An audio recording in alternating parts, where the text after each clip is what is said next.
as the month of September draws to a close, September celebrates South Africa's diverse culture as well as heritage.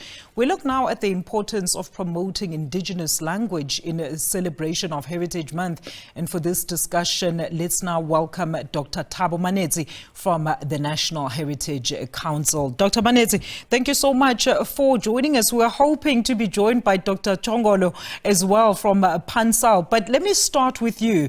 I mean, we understand that, of course, the National Heritage Council is, of course, it's an effective body that has been legislating and advocating for the sole recognition of all indigenous languages in the country. So how far have we come as a country, 30 years into democracy, in addressing the need for South Africa to openly embrace as well as include our multiple indigenous languages in everyday part of our society, from schooling to working life?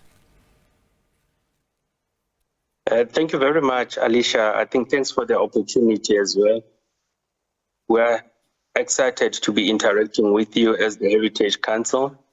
The key aspects and building blocks of our heritage, especially our intangible cultural heritage, that has been to profile and promote our indigenous heritage. And this basically covers a whole array of things: indigenous languages, cultural practices, performances, and traditional knowledge and know-hows as well, because these are the key tenets that set us apart as a people, as a destination as well. So over the last 30 years, really, the work of the Heritage Council has been to really foreground our intangible cultural forms of heritage through the promulgation of legislation, through infusing our heritage and our intangible heritage into school curriculum, and then also playing a very critical role in the tourism sector, where we say basically cultural tourism is premised on cultural exchanges, and also it's premised on the interactions between the diverse cultures that we have in South Africa. And these are the key crucial aspects of our heritage resources that set us apart as South Africans, as authentic cultures in South Africa. And these are selling points that draw tourists to our shores. South Africa is fast emerging as a globally distinct cultural tourism destination in the world. So we are using culture effectively in our diverse cultures to draw tourists to our shores, because tourists are here to consume and imbibe our diversity as South Africans. Gone are the days where we actually promote and profile South Africa as a safari destination. International travelers and culture-conscious tourists, they are keen to experience that which is authentically South African.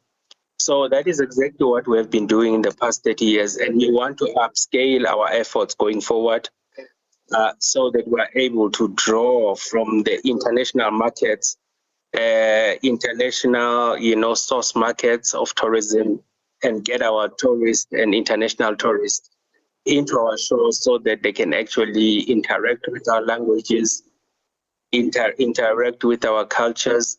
But most importantly, there's something I want to share here quickly, is that language, especially indigenous languages, they are a conveyor and a carrier of our diverse cultures.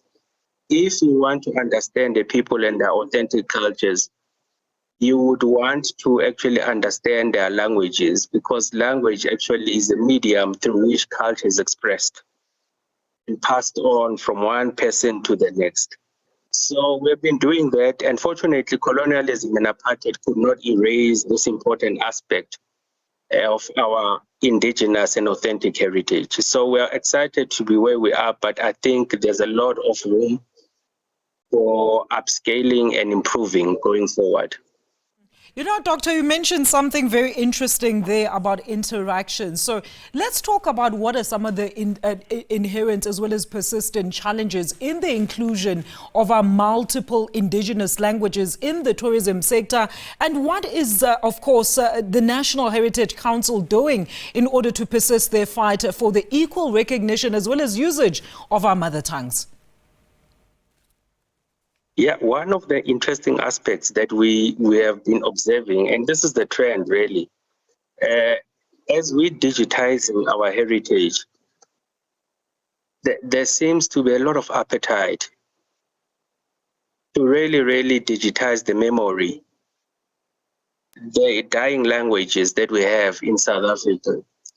The languages such as the Ngu language of the Kumani San, for instance, where we have just one or few elderly people who can speak this language very well. And then also within the other dialects and languages as well. There's a keen interest to have these digitized and develop a repository which can be passed on. And this is a digital repository that can be passed throughout generations to come into the future. Now, we're getting into the digital and technological space. You would find that, in terms of the coding and various aspects within the technology space, and also the translation, interpretation of our cultural heritage, you would find that the taxonomy that is used, it favors the international, the West, the Western cultures and so on. So that has to be translated to be friendly and user-friendly for ours, idioms, our languages, indigenous cultures, and also dialects to be uploaded using basically our own taxonomy now within these international technologically advanced systems of digitization. But the beauty about digitization as well is that it captures things as they are.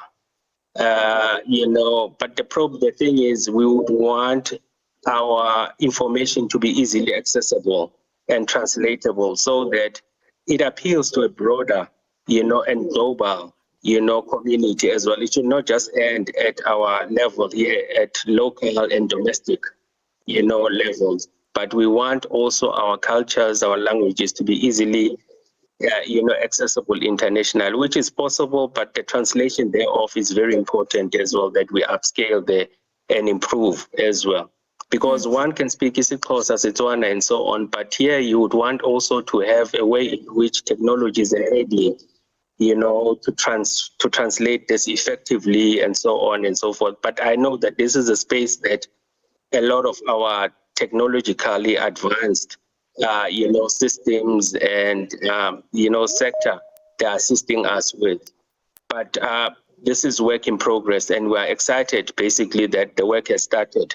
But we have to really upscale efforts so that we don't lose the memory, and the elders who are actually departing with this information, this knowledge, and also the speakers, of these important indigenous languages. Yeah, no, Doc, thank you so much. And I was just going to follow up on that because, there needs to be a special focus on your point there of our dying languages.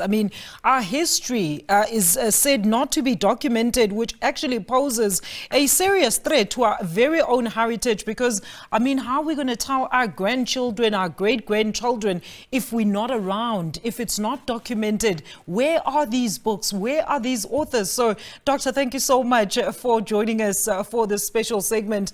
That is Dr. Thabo Manetsi there of the National Heritage Council, as of course we were focusing on our heritage as we draw this Heritage Month to a close.